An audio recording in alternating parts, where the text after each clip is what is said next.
ایک مرتبہ نبی اکرم صلی اللہ علیہ وسلم ہنسے تو حضرت ابو بکر اور حضرت عمر رضی اللہ عنہ نے یہ دعا کی، اضحک اللہ سنک، اللہ آپ کو ہمیشہ ہنستا مسکراتا رکھے۔ رسول اللہ صلی اللہ علیہ وسلم نے ارشاد فرمایا، مسواک کرو کیونکہ مسواک منہ کو پاک کرنے والی ہے۔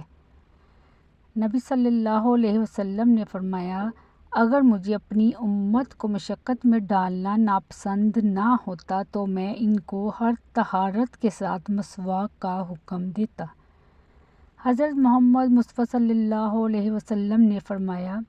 ایک شخص کسی مومن کو غمگین کرنے کے بعد اسے تمام دنیا بھی عطا کر دے تب بھی یہ اس کا کفارہ نہیں ہو سکتا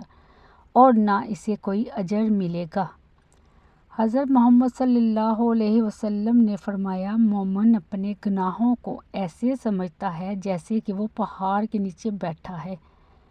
اور ڈرتا ہو کہ وہ پہاڑ اس کے اوپر گر پڑے گا،